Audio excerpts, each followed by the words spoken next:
Titanoboa ஒரு மாபெரும் பாம்பின் கதை. டைட்டனோபோவா என்பது பூமியில் வாழ்ந்த மிகப்பெரிய பாம்புகளில் ஒன்றாகும். இது சுமார் 58 முதல் 61 மில்லியன் ஆண்டுகளுக்கு முன்பு பாலியோசின் காலத்தில் வாழ்ந்திருக்கலாம் என்று கருதப்படுகிறது. டைட்டனோபோவாவின் சராசரி நீளம் 12 முதல் 15 மீட்டர் வரை இருந்திருக்கலாம். இது இன்றைய அனகோண்டாவை விட 2 மடங்கு பெரியது. வாழ்விடம் கொலம்பியாவின் ஈக்வட்டோரியன் மழைக்காடுகளில் இவை வாழ்ந்திருக்கலாம் என்று நம்பப்படுகிறது.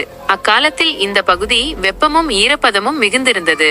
உணவு: டைட்டனோபோவா பெரிய அளவிலான ஊர்வன, மீன் மற்றும் பிற நீர்வாழ் உயிரினங்களை உணவாக கொண்டிருக்கலாம். கண்டுபிடிப்பு: 2009ஆம் ஆண்டு கொலம்பியாவின் ஒரு நிலக்கரி சுரங்கத்தில் டைட்டனோபோவாவின் முதுகு எலும்புகள் கண்டுபிடிக்கப்பட்டன. இந்த கண்டுபிடிப்பு உலகெங்கிலும் உள்ள தொல்லுயிரியலாளர்களை ஆச்சரியத்தில் ஆழ்த்தியது. ஏன் இவ்வளவு பெரியது? அக்காலத்தில் பூமி இன்றையதை விட வெப்பமாக இருந்தது. உயர் வெப்பநிலை உடலின் வளர்ச்சியை அதிகரிக்க செய்திருக்கலாம். பெரிய உடலுக்கு அதிக உணவு தேவை. அக்காலத்தில் கிடைத்த ஏராளமான உணவு இதன் பெரிய அளவுக்கு காரணமாக